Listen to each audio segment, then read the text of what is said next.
मनोना धाम की जय, हारे के सहारे की जय, महाराज जी की जय।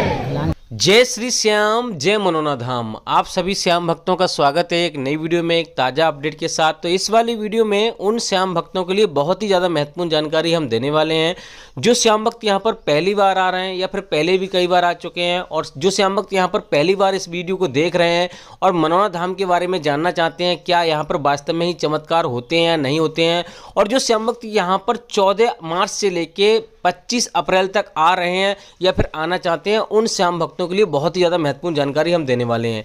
जैसे कि महाराज जी अभी के टाइम पर बैठ रहे हैं, नहीं बैठ रहे हैं, 14 मार्च से लेके 25 अप्रैल के बीच में कब कब धाम पर बैठेंगे, कब कब धाम पर नहीं बैठेंगे, कब यहाँ पर आपको आना चाहिए, कब यहाँ पर आपको नहीं आना चाहिए, अभी के टाइम पर कितनी भीड़ है और कितनी देर में आपका नंबर आ जाएगा। क्योंकि दोस्तों यहाँ पर जब महाराज जी बैठते हैं तो यहाँ पर लगभग एक दिन में 5-5 लाख 6-6 लाख श्रद्धालु आते हैं, और यहाँ पर 5-5 घंटे 10-10 घंटे 15-15 घंटे 14-14 घंटे लाइन में लगना पड़ता है, तब जाके यहाँ पर नंबर आता है। तो कैसे आपको लाइन में लगना है जिससे कि आपको भीड़ का सामना ना करना पड़े, आखिर कैसे आपको टोकन प्राप्त करना है जिससे कि आपको लाइन में लगना ही ना पड़े, क्या आपको ऑनलाइन टोकन लेना ठीक है, क्या आपको यहाँ पर ऑनलाइन टोकन ले सकते हैं, कितने रुपए का टोकन आपको मिलेगा, आपको यहाँ पर मंदिर पर आके लेना चाहिए या फिर ऑनलाइन लेना चाहिए। क्योंकि अभी बहुत सारी कमेंटें आ रही हैं कि भैया ऑनलाइन एप्लीकेशन में दिखा रहे हैं 2100 रुपये का टोकन है, तो क्या आपको वो लेना ठीक रहेगा। और दोस्तों यहाँ पर आपको कौन कौन सी सावधानी आपको बरतनी है जिससे कि आपको पहली बार में फ़ायदा हो जाए। क्योंकि दोस्तों हर कोई चाहता है कि हमें पहली बार में फ़ायदा हो। इतनी दूर दूर से लोग आते हैं, कोई 500 किलोमीटर, कोई 1000 किलोमीटर, कोई तो विदेश से भी आता है, तो यहाँ पर वो चाहते हैं कि पहली बार में फ़ायदा हो। तो आखिर आपको कौन कौन सी सावधानी आपको बरतनी है, कौन कौन सी गलती आपको नहीं करनी है जिससे कि आपको पहली बार में फ़ायदा हो। और दोस्तों यहाँ पर ऐसा नहीं है कि चमत्कार नहीं होते हैं, ये बात तो मैं क्लियर कर देता हूँ, चमत्कार होते हैं। बड़ी से बड़ी समस्या, बड़ी से बड़ी बीमारी यहाँ पे ठीक होती है, लेकिन दोस्तों यहाँ के कुछ नियम कायदा कानून होते हैं, उनको आपको फॉलो करना होता है, तभी आपको फ़ायदा मिलता है, अन्यथा आपको फ़ायदा नहीं मिलेगा। अगर आप वीडियो पूरी नहीं देखोगे तो आपको पूरी जानकारी भी नहीं मिलेगी, और यहाँ पर आपको पूरी जानकारी नहीं मिलेगी तो कुछ ना कुछ तो आप गलती कर दोगे जिससे कि आपको फ़ायदा नहीं होगा। फिर आप यही कहोगे भैया कि हम मनोना धाम गए और हमें फ़ायदा नहीं मिला। लेकिन दोस्तों यहाँ पर अगर आप पूरी वीडियो देख लोगे तो आपको पूरी जानकारी मिलेगी और पहली बार में फ़ायदा होगा, लेकिन शर्त यह है कि नियमों का पालन आपको करना है। तो दोस्तों इस वाली वीडियो में आपको ये भी आपको बताएंगे कि कैसे क्या करना होता है। और जो श्याम भक्त यहाँ पर बच्चे बुजुर्गों के साथ किसी मरीज को लेकर आ रहे हैं, तो आखिर दोस्तों आपको आना कैसे है, आखिर ये पवित्र धाम पड़ता कहाँ पर है, कौन सी इसके नज़दीक रेलवे स्टेशन है, अगर आप ट्रेन से आ रहे हो तो आपको कैसे आना है, अपनी सवारी से आ रहे हो तो आपको कैसे आना है। और दोस्तों यहाँ पर अगर आप आ रहे हो तो लगभग 2-3 दिन का समय आपके पास होना ही चाहिए।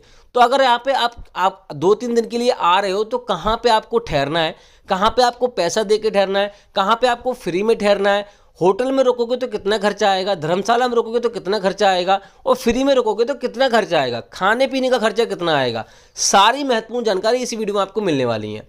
तो चलिए दोस्तों वीडियो को शुरू करते हैं। सबसे पहले जान लेते हैं आखिर ये धाम पड़ता कहाँ पर है। देखो दोस्तों ये धाम उत्तर प्रदेश राज्य के बरेली जिला में पड़ता है। गांव का नाम है मनोना, जिले का नाम है बरेली, और तहसील का नाम है आंवला। तो किसी भी राज्य से, किसी भी शहर से, आप किसी से भी आ रहे हो, चाहे ट्रेन से, चाहे बस से, चाहे अपनी गाड़ी से, सबसे पहले आपको बरेली आना होता है। क्योंकि बरेली एक बहुत बड़ा मंडल है, बहुत बड़ा जिला है और बहुत बड़ी स्टेशन है। हर जगह से आपको ट्रेन अवेलेबल आपको मिल जाएगी, तो आपको सबसे पहले बरेली आना होता है। बरेली से मनोना धाम की जो दूरी है लगभग 40 से 45 किलोमीटर की दूरी है। आराम से आपको रोडवेज बस भी मिल जाएगी जिसमें 80 से 90 रुपये का किराया लगेगा। अगर यहाँ पर आप ट्रेन से आओगे तो लोकल ट्रेन चलती है जो कि आपको 9 बजे आपको मिल जाती है स्टेशन पर, वहाँ से 9:50 तक आपको यहाँ पे आंवला पहुँचा देगी, जिसका किराया आपको 20 रुपये का लगेगा। टैक्सी वगैरह करके आना चाहते हो तो उसका किराया आपको लगभग 500 से 600 रुपये का लगेगा, डिपेंड करता है कितने लोग आपके साथ में हैं। अब दोस्तों बात करते हैं कि आप अपने घर से चल रहे हो तो आपको क्या प्लानिंग करनी है जिससे कि आपको जल्दी दर्शन हो जाए और यहाँ पर आपको पहली बार में फ़ायदा हो जाए। पहले तो सबसे पहले आपको ये ध्यान रखना है, मैं हर एक वीडियो में आपको बताता हूँ, क्योंकि ज़्यादा से ज़्यादा भक्त यहाँ पर नए नए लोग आते हैं और नए नए लोग देखते हैं, उनके लिए बताना ज़रूरी रहता है कि यहाँ पर मीट मछली अगर आप खाते हैं, शराब पीते हैं, वो आपको छोड़ देनी है आने से पहले, अन्यथा आपको फ़ायदा नहीं होगा। दूसरी बात यह है कि यहाँ पर सुबह में आपको जल्दी पहुँचना है, सुबह 4 बजे, 5 बजे, 6 बजे, 7 बजे तक अगर आप आ जाते हो तो एक दिन में दर्शन होने के चांसेस रहते हैं। अगर यहाँ पे सुबह में नहीं पहुँचते हो तो उसका भी तरीका बताएंगे कैसे आपको यहाँ पे दर्शन करने हैं और जल्दी दर्शन करने हैं। पहले तो आप ऐसी प्लानिंग कीजिए कि सुबह में पहुँचें। सुबह में अगर आप पहुँच जाओगे तो आपको 2-3 घंटे में 4 घंटे में नंबर आ जाएगा। सबसे पहला काम आपको क्या करना है वो आपको बता देता हूँ। सबसे पहले यहाँ पर श्याम जल की बोतल आपको खरीदनी होती है, लेकिन दोस्तों उससे पहले आपको स्नान करना होता है। स्नान करने के लिए यहाँ पे जगह जगह स्नान घर बने हुए हैं, आराम से स्नान कर सकते हो, कोई आपको दिक्कत नहीं होगी। तो यहाँ पर आपको सबसे पहले स्नान करना है। उसके बाद दोस्तों यहाँ पे श्याम जल की बोतल आपको खरीदनी है, जो कि आपको छोटे वाले मंदिर के जस्ट बगल में आपको मिल जाएगी। 20 रुपए की श्याम जल की बोतल मिलेगी, ज़्यादा की नहीं मिलेगी। उसके बाद आपको दोस्तों यहाँ पे किसी भी दुकान से, बहुत सारी दुकानें आपको मिल जाएंगी, वहाँ से आपको प्रसाद खरीदना रहता है, जो कि 51-101 रुपये से शुरू हो जाता है। वहीं से आपको अर्जी फॉर्म आपको खरीदना होता है। अर्जी फॉर्म अगर आप खरीदोगे तभी आपको टोकन मिलेगा, इस बात का विशेष ध्यान रखना है। अर्जी फॉर्म आपको 10 रुपये का मिलेगा, ज़्यादा रुपये का नहीं मिलेगा। अर्जी फॉर्म में आपकी जो भी समस्या है वो बारीकी से आपको लिख देनी है। उसके बाद सीधे आपको जाना है टोकन वाली लाइन में। यहाँ मैं आपको बता दूं 3 लाइनें लगती हैं, एक टोकन की लाइन, एक मंदिर की लाइन। ये वाली जो लाइन आप देख रहे हैं ये टोकन वाली लाइन है। तो यहाँ पर मंदिर के जस्ट सामने आपको आ जाना है। यहाँ पे आपको सुबह 4 बजे से लाइन आपको लगी मिल जाएगी, तो टोकन वाली लाइन में आपको लग जाना है। एक बात का विशेष ध्यान रखना है, एक दिन में आपको लगभग यहाँ पे 200 से 300 टोकन दिए जाते हैं, जिसमें महाराज जी लगभग 150 से टोकन, यानी कि 150 टोकन सुबह देखते हैं, 150 टोकन शाम देखते हैं। तो यहाँ पर आपको सुबह में आपको टोकन ले लेना है। टोकन अगर आपको नहीं मिलता, क्योंकि दोस्तों टोकन उन्हीं लोगों को मिलता है जो ज़्यादा गंभीर होते हैं, जैसे विकलांग हो गए, चल नहीं सकते, कोई ज़्यादा दिक्कत है, गंभीर मरीजों को टोकन दिया जाता है। अगर टोकन आपको नहीं मिलता है, लेकिन एक बात का विशेष ध्यान रखना, ऑनलाइन टोकन आपको नहीं लेना। जो 2100 रुपये का टोकन आप बोल रहे हो कि भैया एप्लीकेशन में दिखा रहे हैं, वो आपको नहीं लेना है। वो फेक एप्लीकेशन है और फेक टोकन है। और अगर आपको मान लो 1% आपको मिल भी रहा है, कहीं से मिल भी गया, तो आपको फायदा नहीं होगा यहाँ पे, क्योंकि दोस्तों जो भी यहाँ पे मान लो कल्याण होता है वो खाटू श्याम भगवान की कृपा से होता है। और अगर आप चल के आओगे यहाँ पर और उनसे प्रार्थना करोगे और यहाँ पे अपनी अर्जी लगाओगे, तभी आपको फायदा मिलेगा। क्योंकि दोस्तों बिना मेहनत के तो कुछ मिलता ही नहीं इस संसार में, तो आपको कुछ ना कुछ तो करना ही होगा। तो यहाँ पर आकर ही टोकन लें और यहाँ आकर भी दर्शन करें। अगर आपको टोकन नहीं मिलता है और सुबह में भी आप नहीं पहुँच पाते, तो रुकने की व्यवस्था आपको देखनी है। रुकने के लिए जगह जगह यहाँ पे टीन सेट पड़े हुए हैं, फ्री के जो रैन बसेरा बने हुए हैं फ्री में, तो वहाँ पर आपको रुक सकते हो। आपको कोई भी चार्ज आपको नहीं देना पड़ेगा। होटल में रुकोगे तो यहाँ पर राधेश्याम होटल बेस्ट ऑप्शन है, जो कि मनोरा धाम में है। वहाँ पर 800 रुपये से लेकर 1800 रुपये खर्चा आता है। 800 रुपये का कमरा नॉर्मल कमरा मिलेगा, एसी वाला कमरा लोगे तो 1500 रुपये का मिलेगा, अगर उससे बढ़िया कमरा लोगे तो 1800 रुपये का मिलेगा। लेकिन धर्मशाला में अगर आप रुकना चाहते हो, जो कि बाबा के जरिए बनाई गई है, वहाँ पे आपको 1000 से लेकर 3000 रुपये का खर्चा करना पड़ेगा। डिपेंड करता है कैसा कमरा लेना चाहते हो। खाने पीने की बात करें तो यहाँ पे 100 से 150 रुपये की थाली मिल जाएगी। एक व्यक्ति का एक दिन का लगभग 60 से 70 या फिर 100 रुपये का खाना रहता है। शुद्ध शाकाहारी आपको खाना खाना है, इस बात का विशेष ध्यान रखना है। वैसे तो आपको यहाँ मिलेगा ही नहीं, लेकिन आपको ये भी ध्यान रखना है कि ये ही खाना है। अपने घर से ही इस चीज़ की आदत आपको डालनी है। बात करते हैं यहाँ पर, आप मान लो अगर आपको यहाँ से मान लो कहीं पे नहीं रुकना है, जहाँ से आपने प्रसाद लिया है वहाँ पर भी आपको रुकने की व्यवस्था बनाई गई होती है। फ्री में आप वहाँ पे भी रुक सकते हो, कोई भी चार्ज आपको नहीं देना पड़ेगा। प्रसाद आपको लेकिन वहीं से खरीदना है, इस बात का विशेष ध्यान रखना है। अब दोस्तों बात करते हैं आपको सावधानी आपको क्या बरतनी है और महाराज जी कितने बजे से कितने बजे तक बैठते हैं।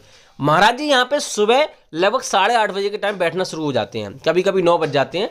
तो यहाँ पर आपको सुबह 8:30 बजे बैठने शुरू हो जाएंगे और 3 शिफ्ट में महाराज जी बैठते हैं, सुबह दोपहर शाम। तो यहाँ पर आप ज़्यादा से ज़्यादा कोशिश करिए सुबह में आइए, चाहे ट्रेन से आओ चाहे किसी से भी आओ, कोशिश करो सुबह में आओ। तो महाराज जी यहाँ पे 3 शिफ्ट में बैठते हैं, रात के 11 बजे तक बैठते हैं। बैठने का तो समय रहता है, लेकिन उठने का समय नहीं रहता। एक बार में लगभग 200-300 लोग देख लेते हैं, लगभग 300-400 लोग देख लेते हैं। तो इस प्रकार से महाराज जी देखते हैं। बात करते हैं दोस्तों यहाँ पे सावधानी आपको क्या बरतनी है, जिससे कि आपको पहली बार में फायदा हो जाए। देखो दोस्तों यहाँ पर आपको मैंने बता दिया, ऑनलाइन अर्जी आपको नहीं लगानी है, ऑनलाइन श्यामजल आपको नहीं मंगाना है। और श्यामजल का जो सेवन महाराज जी करने के लिए बोलते हैं, क्योंकि यहाँ पे कोई भी डॉक्टरी इलाज नहीं होता, जो भी कल्याण होता है यहाँ पर सिर्फ श्यामजल महाराज जी पढ़ के देते हैं थोड़ा सा, और घर पे सेवन करने के लिए बोलते हैं। सुबह 4:30 बजे से लेके पूजा पाठ करके आपको 11:55 से पहले किसी भी टाइम आप पूजा पाठ करके नहाकर स्नान करके आपको श्यामजल का सेवन करना है, और कभी भी आपको गैप नहीं करना है। यहाँ से कभी भी जा रहे हो तो आप कभी भी आपको किसी तीर्थ स्थान पर नहीं जाना है, किसी रिश्तेदारी में नहीं जाना, सीधे आपको अपने घर जाना है। दूसरी बात यह, अगर आपका मरीज यहाँ पे सक्षम नहीं है आने में, तो कि उस मरीज की फोटो ले आइए, यहाँ से श्यामजल पढ़वा के लेके जाइए, घर पे श्यामजल पिलवाइए। जो नियम मैंने बताए उन नियमों का पालन कीजिए, घर पे ही आपको फायदा होगा। और जिन लोगों को यहाँ पे कल्याण नहीं होता, यानी कि पहली बार में फायदा नहीं होता, तो उनको निराश नहीं होना है, सच्चे मन से अर्जी लगाना है, क्योंकि जिन लोगों के साथ पुण्य होते हैं उनको पहली बार में फायदा होता है, और जिन लोगों के साथ पुण्य नहीं होते हैं थोड़ा सा उन्हें समय लगता है। तो आपको धैर्य नहीं खोना है, आपको पूर्ण आस्था के साथ, पूर्ण विश्वास के साथ यहाँ पर आना है। उन्हीं लोगों का कल्याण होता है यहाँ पे पूर्ण विश्वास होता है। और महाराज जी यहाँ पे कोई भी पैसा नहीं लेते हैं, ये भी मैं आपको बता देता हूँ, कोई भी खर्चा नहीं होता है। जो भी खाने पीने का, रहने का और जो भी आप प्रसाद लेते हो उसी का खर्चा होता है, बाकी कोई खर्चा नहीं होता है। बाकी दोस्तों यहाँ पे बात करते हैं कि अभी के टाइम में महाराज जी बैठ रहे हैं नहीं बैठ रहे हैं। तो महाराज जी अभी के टाइम पर लगातार बैठ रहे हैं, लेकिन दोस्तों आपको विशेष ध्यान रखना है, वेडनेसडे और ट्यूसडे, मंगलवार और बुधवार को जब भी आपको यानी कि आ रहे हो और पढ़ रहा है तो आपको नहीं आना है। इन दोनों में महाराज जी धाम पर नहीं बैठते। बाकी दोस्तों यहां पर बात करते हैं 14 मार्च से लेके 25 अप्रैल के बीच में महाराज जी कब कब धाम पर बैठेंगे। 20 मार्च तक महाराज जी धाम पर बैठेंगे। आगे का जो अपडेट रहेगा 20 मार्च के बाद वो हम अगली वीडियो में आपको देते रहेंगे। बाकी कुछ और जानना है तो आप हमें कमेंट कीजिए, उसके ऊपर हम वीडियो बनाएंगे या फिर आपको जवाब दे देंगे। फिलहाल दोस्तों इस वाली वीडियो को यहीं रोक